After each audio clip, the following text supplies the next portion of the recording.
And now, Mystery Theater.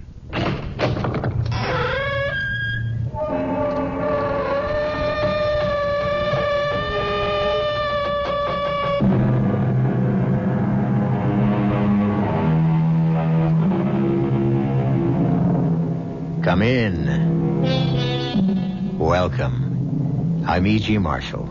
And, as you may suspect, I have a tale to tell. A tale full of sound and terror and signifying... Well, I'll have to leave that to you. And I also ask your indulgence when I personalize this strange riddle, because this story was brought directly to me. Ever since I've been your host on this series, I have the feeling that you expect me to be an expert on the macabre. But I must confess to a sense of surprise when I was buttonholed by a young man the other day who said, "Excuse me, Mr. Marshall, but I have a coffin that I'm sure will interest you." You cannot frighten me. I am not leaving this graveyard until I get to the bottom of this. I warn you, your persistence will be your destruction. I still trust in the Lord. Where's that music coming from? From beyond the grave. Is it Judgment Day? No. Then you talk nonsense. The dead will rise. The Lord will summon his elect to meet him in the clouds. But until that day, the dead remain buried.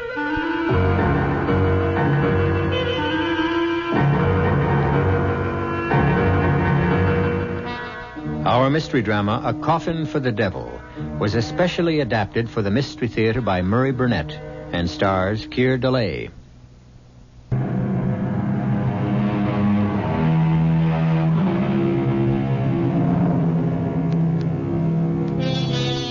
What do you do when a perfect stranger tells you he has a coffin which might interest you? My first instinct was to tell a young man that I wasn't in the market for coffins. But he quickly explained that he wasn't a salesman, but an avid listener to our series, and that he had a macabre story of a strange coffin that had been in his family for generations. I was intrigued. So the next night I found myself in his old suburban house, drinking coffee with his wife Cora and his friend Professor Gerald Barker, and looking at a large wooden box which appeared to me to be a case for a bass fiddle. This box, although you may not believe it, Mr. Marshall, is a coffin. And this letter, which my wife, Cora, found in the attic, explains how it came in our family and also how it happens that I'm not today a mortician. It was written by my great-grandfather, whose name was also William Spindles. And the letter begins, "I, William Spindles, swear this to be a true and honest account of the strange happenings that befell me when I was employed by Edward Rogers, the undertaker, in the year 1851. The month was December, and Mr. Rogers and his good wife, paying pre-Christmas visits, had left me in charge of the shop. It was a cold night and blowing hard, but my good friend Richard Clay and I were snug enough with a big fire going in the stove. Only for you, William Spindles, would I spend a stormy night like this sitting in an undertaker's parlor. Come on now, Dick. You've kept me company often enough to know that there's no harm in corpses. Well, it's not the corpses that worry me. It's their spirits that may be around. There's no such thing as spirits. Mr. Rogers says that there's no harm in the dead. The harm is in people's minds. Oh, maybe. Hi, what's that? Someone's at the door. Come in. Oh, I don't like this. I'll see who it is. Come in, sir. Come in. You'll catch your death of cold standing out there. I'm sorry to disturb you on a night like this, but my need is urgent. I require a coffin. Yes, sir. Did you have a particular type in mind? Very particular. I know exactly what I need. Well, we have a complete stock in the next room. Now, if you'll follow me... No need. You won't have it in stock. We carry the most complete line in the state. That's why I have come here. Well, thank you. Now, if you'll tell me who the coffin is for, I'll be able to help you better. For me. For you? You mean it's for your own personal use? Exactly. I can see you're going to be busy, Bill, so I'll run along. Oh, no need to leave, Dick. This gentleman will have to come back tomorrow and see Mr. Rogers, so I cannot return. Well, Mr. Rogers is the proprietor, and I honestly believe you'll be better served if you'll wait for him. I can draw you the way the coffin must be. Here, Here's $50. Will that cover it? But Goodbye, Bill. I really must leave. Amy's expecting me. Is the $50 enough? it's not the money I was thinking of. It's the special requirements you mentioned. I'm not sure I can handle them. I said I'd draw it. Do you have paper? I guess so. Here's a pencil. I have my own. Now, the shape must be exactly like this. Just so. But that doesn't look like a coffin at all. It's more like the case for a musical instrument. I know my needs. Oh, never in my life have I seen or heard of a coffin such as you ask for. It must be exactly the way I've drawn it. Very well. Now, it must also have lids and hinges. Hinges? Hinges. You see them? Here, on the drawing. Yes, but you... And a lock on the inside. The inside? And a good quality lock. Secure. Nothing shoddy, you understand? I believe I do. Good. Now, if you have a tape measure, I want you to measure me around. But why? I mean, the drawing is... It's unusual. It's very clear. I want to make sure that you leave enough room for my arms. I really don't know how I'm going to explain this to Mr. Rogers. Show him the drawing. Now, take my measurements. Yes, sir. All right, now leave enough room for your arms. Now, make sure that this is ready by Friday.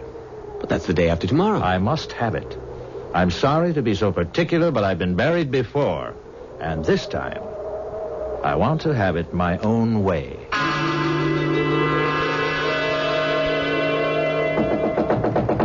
Bill! Bill! Are you in there? Just a minute. I'm opening the door. Lucy, what are you doing here? Are you all right? Is he still here? What are you talking about? Dick told me about that strange man who came here. Dick was really scared. He said the man wanted to order his own coffin. That's right, but I'm sure it was some kind of practical joke. Well, I don't care what it was. I want you to find another job. I hate the idea of your being an undertaker. Lucy, we've been through this before, and this job is no different than any other except in people's minds. I'm sorry, Bill. I'm sorry. I was just so frightened. All the way over here, I was just worried about you and scared, but I came anyway, and now... Oh, Bill, I don't think it's going to work. Oh, I'd like to punch Dick Clay right in the nose for frightening you like that. Oh, don't blame Dick. It's not his fault. If he hadn't scared you, you wouldn't have... Yes, I would. Maybe I wouldn't have come here tonight, but I hate what you're doing. I hate it. I know, honey. What do you want me to do? Quit. And do what? Oh, I don't care. What will you live on? Well, you'll find another job. Nowhere near as much money. I don't care about the money. Bill, can't you understand? I don't want hands touching me that have been touching death all day. All right, Lucy. I'll speak to Mr. Rogers about leaving.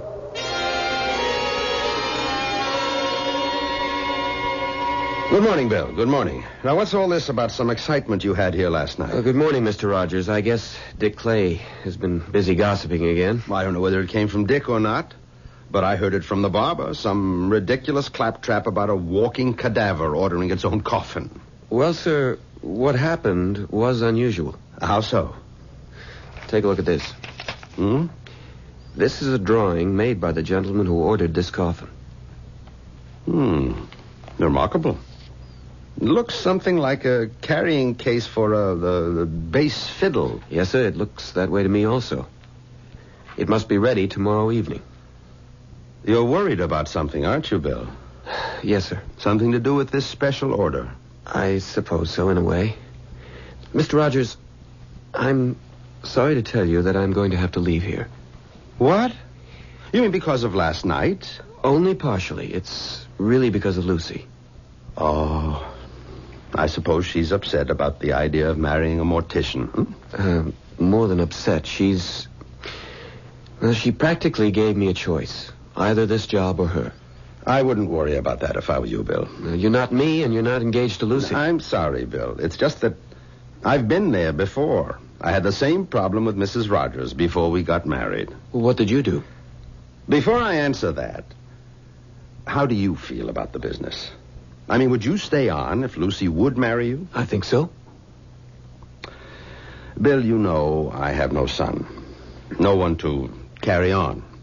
I've never said it, but I think you know how I feel about you and what hopes I have that you might be the one to carry on.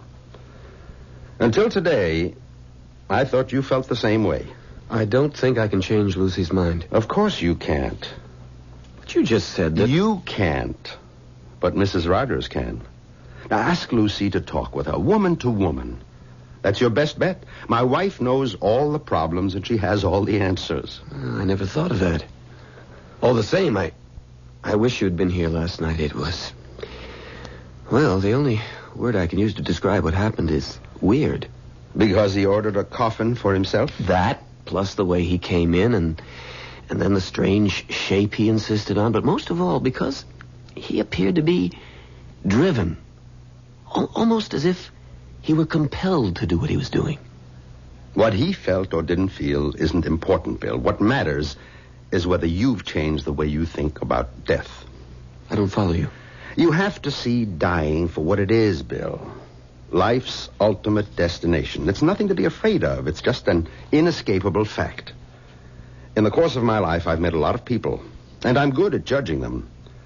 And up until now, I've thought of you as a no-nonsense, feet-on-the-ground, level-headed young man. But, sir, you didn't see this man. You didn't hear the terrible desperation he had in his voice. I've seen and heard almost everything since I started some 18 years ago. This poor fellow who ordered his coffin from you last night was obviously deranged. No question about it. Deranged. I hope you're right, sir. Of course I'm right. What other conclusion can there be? The one I can't get out of my head. He told me he'd been buried once before. And this time he means to have it his own way. Oh, very good. Very good indeed. You find that amusing? Now I understand everything. That coffin he ordered is nothing but a big fiddle case. A double bass box. And he must be a musician. They're the very devil for playing practical jokes. Don't you see? This is nothing but a practical joke. A joke on whom, sir? How should I know? Some fellow musician. No, I'm sorry, sir. I just can't believe that. Why not? Why wouldn't he have told me so?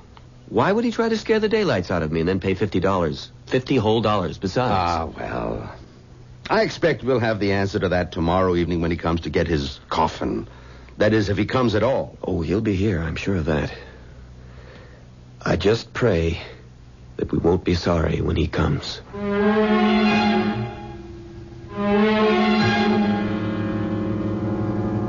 When the reading stopped, I looked at the faces in that sane and sensible 20th century living room. Spindle's wife, Cora, was wide-eyed. Professor Barker's lips were pursed and his eyes were skeptical. My eyes were drawn automatically to the subject of the letter.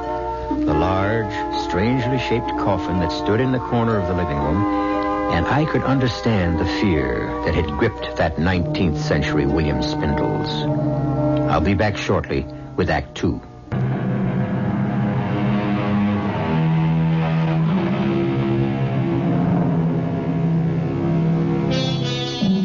I suppose to the three inalienable rights of life, liberty, and the pursuit of happiness, one could add the right of a man to order his own handmade coffin. Most of us, I believe, would find the thought distasteful, but the feeling that prevailed among us in the living room of William Spindles was one of curiosity. We were all anxious for him to continue reading the letter from his great-great-grandfather. I must confess that my work suffered during that day. My thoughts were not on what I was doing, but on what the evening would bring, and what Mr. Rogers would make of the stranger when he came to call for his coffin. The day passed somehow. Bill, when did this customer of yours say he'd be back? Early in the evening. We'll give him another half hour, and then we'll lock up. That won't help if he wants to pick it up. What does that mean, young man? Someone tampered with the coffin, and we don't know who. We only have Sam's word that the coffin was tampered with. But he's our best workman. Well, like everyone else around here, I'm sure he's been infected with the idea that there's something strange about this order for a coffin in the shape of a bass fiddle. At last, he's arrived. Those raps didn't come from the door? Nonsense. Of course they did. It's cold out there. He wants to come in. I'll prove it to you. I'll open the door. No need. He's letting himself in. Sir?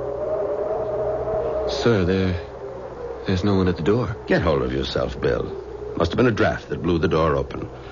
I'll close it myself. Good evening, Mr. Rogers. Is my order ready?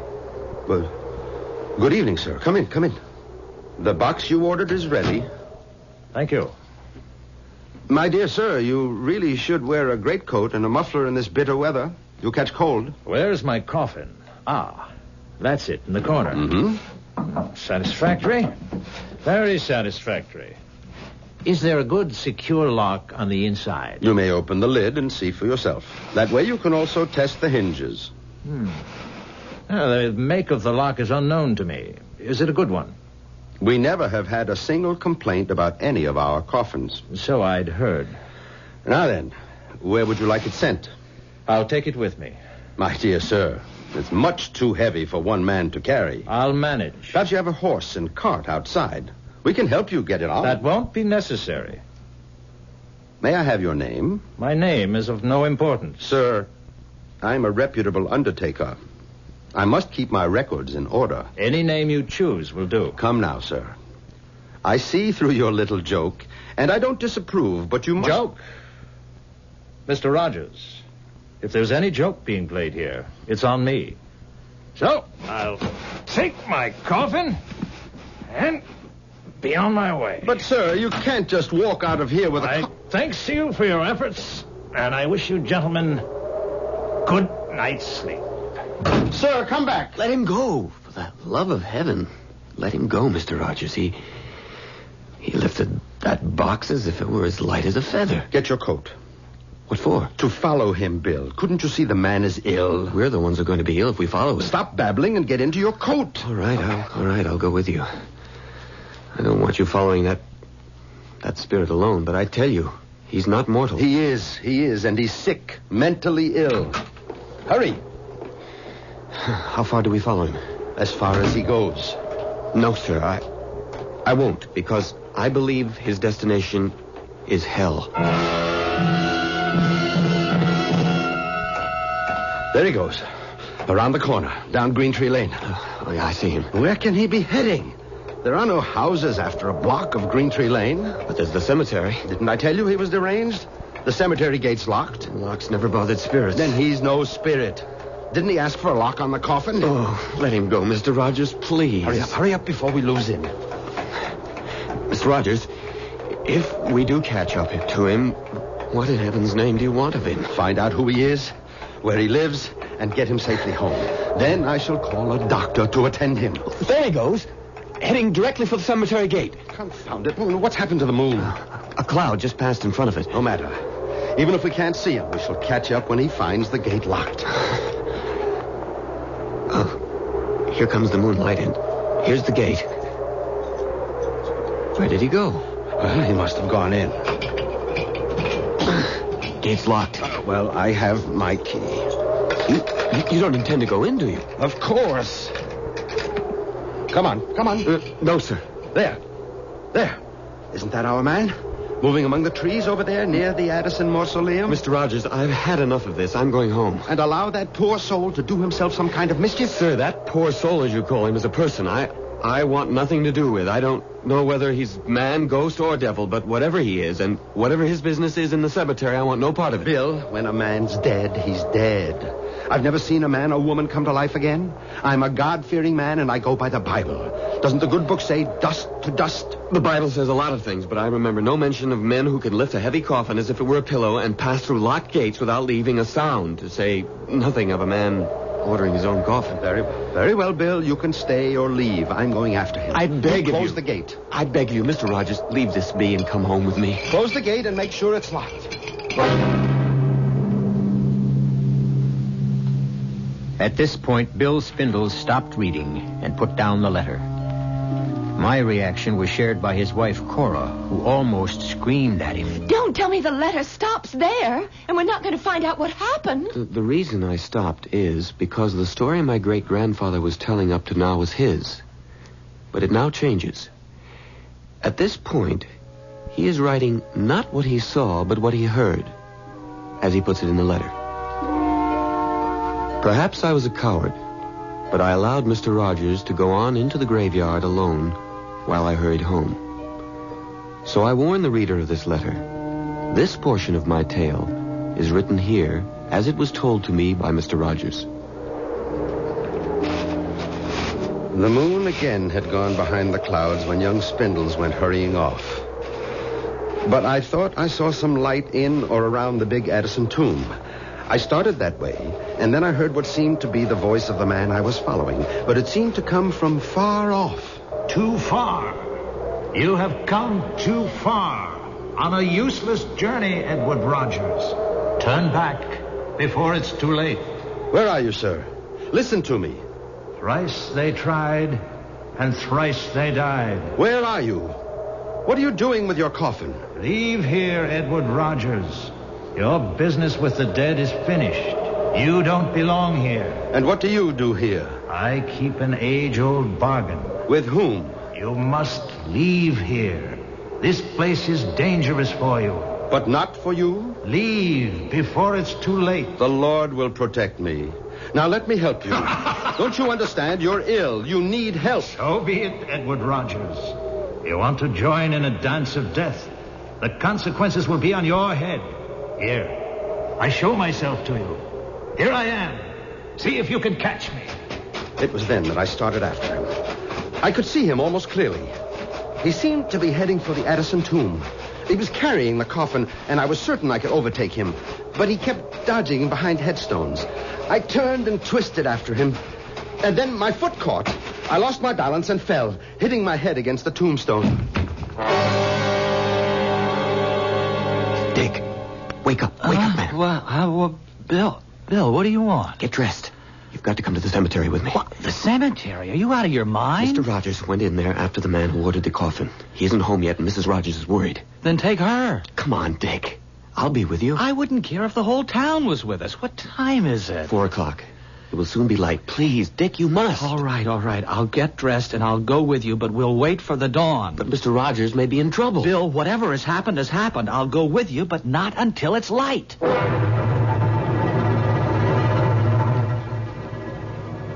Oh, my head. It hurts. Where am I? Where you do not belong. Oh, it's you. Where's your coffin? Where it belongs. Good. Come.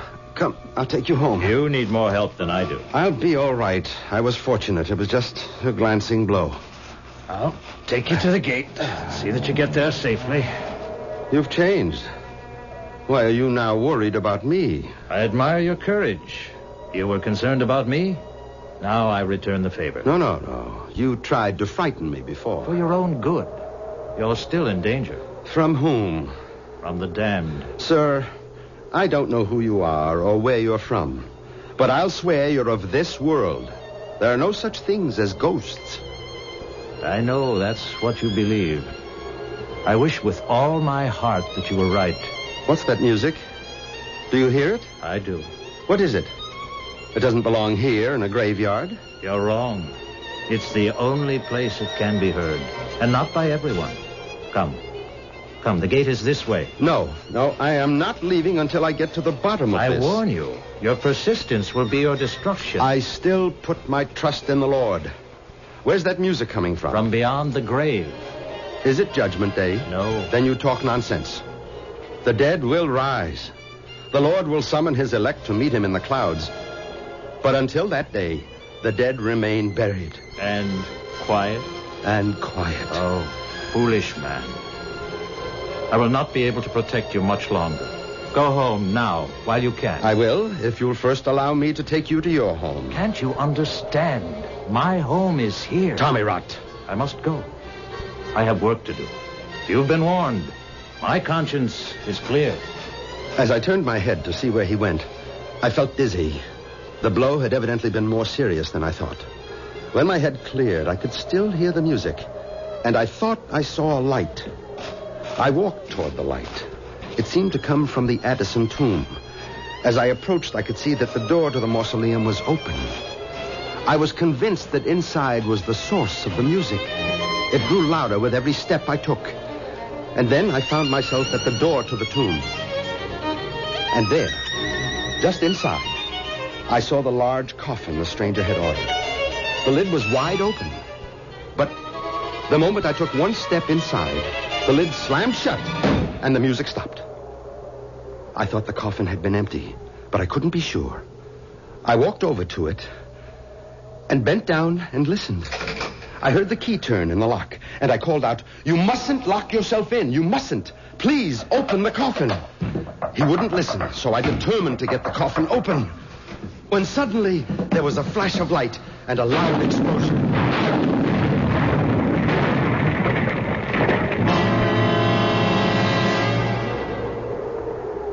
Bill, I can't see anyone in there. Mr. Rogers must have gone home. Can't see the whole cemetery from outside. We'll have to go in. The gate's locked.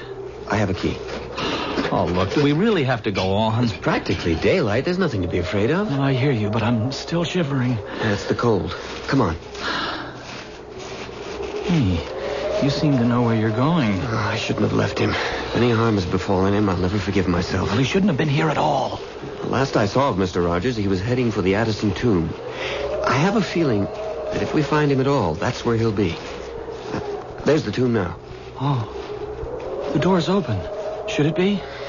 We'll find out. Wait. Suppose there's something in that tomb that waited for Mr. Rogers, and now it's waiting for us. If you don't want to come in, you can wait here, but I'm going into that tomb. All right, I'll come with you. Good Lord, there he is, lying across that coffin, and so still. Is he dead? I don't know.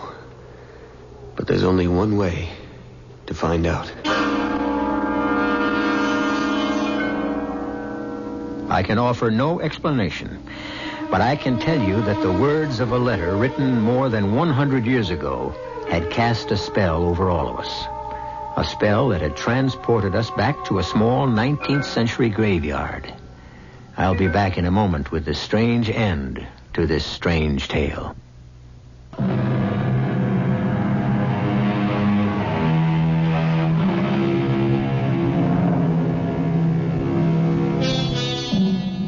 Like many time-worn sayings, the old adage, curiosity killed the cat, but satisfaction brought it back, still contains more than a few grains of truth. Certainly all of us sitting in the William Spindle's living room that night were anxiously waiting for him to resume reading the letter from his great-great-grandfather. But he further whetted our curiosity by prefacing his reading with this explanation. I think it's important to tell you that this next portion of the letter is an eyewitness account, not what was told to my ancestor, but what he experienced himself. So, if you're all ready, I'll continue. After Mr. Rogers told me what had happened to him that night in the cemetery, I was still undecided about leaving the undertaking business, although my dear Lucy was at me every day to give my notice. And then, one morning, Mr. Rogers called me to his office. Sit down, Bill. I think we should have a talk. Yes, Mr. Rogers? My wife tells me that Lucy hasn't been to see her. Have you spoken again to Lucy about discussing your future here with Emily? No, sir. You still believe that our strange customer was a ghost? Let's say I'm still undecided. What's that? Probably someone who wants to see me. Come in. Should I get the door? Don't bother. I'll go. Good morning, gentlemen. It's you. It is indeed I. And I'm not sure how long I'll be permitted to stay. Long enough, I hope, to give me an explanation of your actions the other night. That is why I'm here. Good. Perhaps you'll start by telling me... I come here, sir, at great personal risk. I ask you to believe me. I beg you to listen and keep an open mind. I believe I'm a fair man. Since you're a native of this town, you must know of the Addison family. Of course. Old Thaddeus Addison owned the leather and dye plant. He did. And do you remember a young man named Tom Addison, one of Thaddeus's 3 sons? I never knew the young rascal. Everyone heard about him, of course. He was a ne'er-do-well who finally ran away. That's what my father wanted everyone to believe. Hold on. Are you trying to tell me you're Tom Addison? My father wanted me to go into the factory. I couldn't abide the thought. In all modesty, I had a great talent for music, particularly the bass, a talent which my father felt was foolishness. All of our quarrels came because I wanted to practice my music, and my father thought it was a waste of time and money. Then you are young Addison. I am. And I am not. Not in the sense that you mean. I suppose you can explain that. The situation between my father and me became unbearable. He finally gave me an ultimatum. Either I'd go into the business, abandon my music, or he'd turn me out of the house. I really had no choice. I left. Mm-hmm. And what brought you back? The very same thing that took me away. Music. When my father disowned me, I wandered around the country trying to earn my living as a musician. It wasn't easy. One day, I found someone who valued my musicianship. I made a bargain with him. Who was he? He goes by many names. Take your choice. Satan, the devil, Beelzebub, or the Prince of Darkness. Rubbish. You believe in the Lord. Why do you find it so difficult to believe in the devil? I'm a God-fearing man. The devil has no power over me. Not unless you invade his realm, as you did the other night. All I did the other night was my duty, as an undertaker and as a man. How can I make you see the horrors that lie ahead of you if you will not listen? What will change your foolish obstinacy so that you can save yourself? Are you so insensible that if I tell you what I have suffered and am suffering, you'll still close your mind to what I say? I promise to listen, and I will. 10 years ago, I was in Chicago, living in a cold and miserable garret, hungry, alone, and with no hope of employment. In order to get something to eat, I knew I'd have to pawn my fiddle. Just before venturing out, I wanted to play it one last time, when suddenly I thought I'd lost my mind, because not only was I hearing my own instrument, but it was joined by a full symphony, and he was there. Satan? And he offered me the fulfillment of a dream. I would never have to worry about money again, and I could concentrate on my music. It dazzled me, the prospect of a life I'd always hoped for. And what did he ask in return? Your soul? Nothing so dramatic. What seemed a simple, harmless request. All he asked is that I play for him whenever and wherever he should ask. I hesitated, but only for a moment. How I wish I had thought longer on it, but I didn't. I agreed. And now I'm his forever. A member of his orchestra of the damned.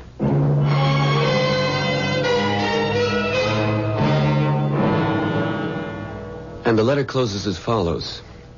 That was the day I left the undertaking establishment of Edward Rogers. I have no way of knowing whether Mr. Rogers believed the story told by the man who claimed to be Tom Addison. I never saw nor heard from the stranger again, nor do I know whether Mr. Rogers did. Signed, William Spindles.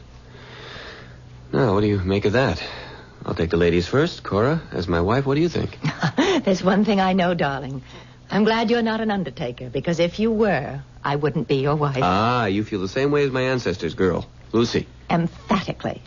Jerry, you're the scientist here. Well, history isn't a science, thank heaven, but I do have some questions. First, how did the coffin come into your possession? Well, that's simple. When Mr. Rogers died at the ripe old age of 89, he left a sizable bequest in his will to my great-grandfather with the proviso that we keep the coffin as a memento. Why would he do that? Now, that, Cora, is an excellent question. If he insisted that the coffin remain in your family as part of his bequest, I think he must have had a reason. In other words, you don't believe that the stranger was a ghost? Let's say I'm dead set against the idea of ghosts playing symphonic music in a graveyard at night. Well, I believe he was the ghost of Tom Addison. Well, how do you explain Rogers leaving the coffin to the Spindles family? Simple. Rogers was probably hurt by Bill's refusal to stay in the business, and he wanted the coffin to remind him. Sorry, darling, that won't work. If he was hurt, why also leave my ancestor a bundle? And believe me, it was a considerable sum. Well, then why did he, Bill? I'm stumped. It's too much for me. I still don't believe in ghosts, and I think I can prove to you that this man who ordered the coffin was flesh and blood. How? Well, I'm going to have to do a little research.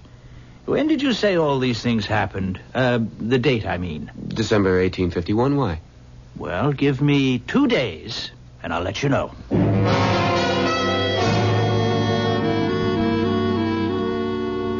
Right?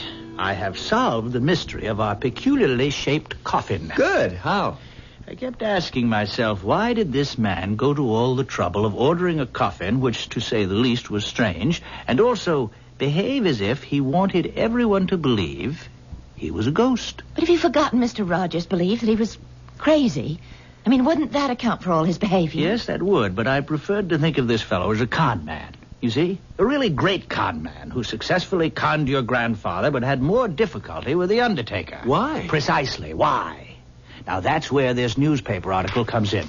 Here, I made a copy at the library. Let me read it to you. The headline, Wells Fargo payroll stolen. Aha! Then it goes on. Yesterday, the largest robbery in the history of the Wells Fargo Company was successfully perpetrated by 3 masked men who boarded the westbound Lackawanna Limited, entered the baggage car, and made off with more than $40,000 in $10, $20, and $50 bills. So, it goes into more detail, but there you have it. There you have it. You've lost me. Now, don't you see? The robbers needed a safe place to hide the money. And you think that they decided to use a coffin as a hiding place? Remember, our man insisted on a strong lock on the inside. That's true, but... That would be one way of making sure that no one opened this peculiar coffin by mistake and found a wad of 10s, 20s, and 50s that had been stolen from Wells Fargo. But according to the letter, Mr. Rogers found the coffin in the cemetery. And it was open, and there was nothing in there. That's right. Rogers followed the stranger right from the funeral parlor to the cemetery. He wouldn't have had time to stash the loot in there. I think it's interesting, but rather far-fetched. Is it? Look how everything fits. All that uproar in the cemetery. All the warnings to Rogers telling him to keep away. Why? I'm sorry. You're so convinced your theory is right, you're not thinking straight. Once your man knows Rogers was going to interfere, he'd never have taken the chance of hiding anything there. Well, he may have had no choice. What do you mean? The money may have already been there. Look, have you forgotten that your grandfather's letter said that the workmen believed the coffin had been tampered with? Oh, Jerry, you're riding a hobby horse. Oh. You have a theory, and you're just going to see that everything fits. And you're not going to look at anything that doesn't. Now, wait a minute. What have I left out? Well, lots of things. Now, one. How in the world did our stranger lift this coffin and carry it off under his arm? Perhaps he didn't. You mean you think Bill's grandfather made that part up? Well, let's leave that. Anything else? Well, lots. What about everything that happened to Mr. Rogers in the cemetery? The music, the open coffin. What's your explanation for that? Well, we know that Rogers fell down and hit his head. Oh, come off it, Jer. You're not going to try to tell us that he imagined those things as a result of hitting his head. Well, it's possible. Maybe, I don't but... believe it. The other explanation, which you refuse even to think about, Jerry, is that he was a ghost and that Mr. Rogers reported everything faithfully. That's the one I believe. Even if I prove to you that this strange-looking coffin has plenty of room for some kind of secret compartment and there may be money in it? Why don't we stop talking and see if you can prove what you think? All right, good idea. Come on. How do we go about finding a secret compartment? Well, we'll try tapping and listen for a hollow sound. Okay. Who wants to do the tapping? Me, let me. All right, go right ahead. It all sounds the same. You're too impatient. If there's a secret compartment, he'd make it hard to find. All right. Dear. It's a great theory, Jer. I'm afraid it's just a theory. Why don't you try down at the bottom where it's widest? Okay. There. Right there. Doesn't that sound different? I think so. Go back there again, Cora. That's it. Let's turn it upside down. Here. You have to let us do that, Cora.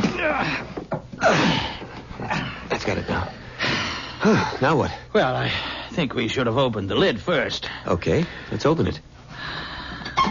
All right, now, put your hand down in there, Bill. Feel around carefully. Around the joint in the wood. Yes.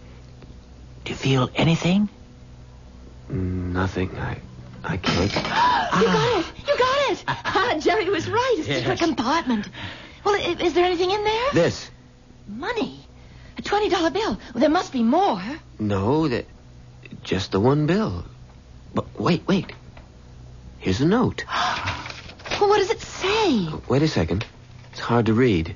Dear Bill, or descendants of William Spindles, you having found this secret hiding place should know by now that I was right when I insisted that there were no such things as ghosts. I was also right when I told you, Bill, that there was a fortune to be made in the undertaking business, as is proven by my bequest.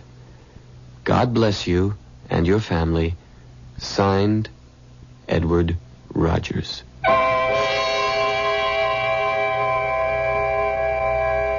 What do you do when you discover that the fortune you expected turns out to be a single $20 bill? Well, if you're William Spindles, you advance the idea that Edward Rogers had indeed found the Wells Fargo loot in the coffin and taken all of it except the one bill. Is there another explanation? I think so, and I'll be back with it in just a moment.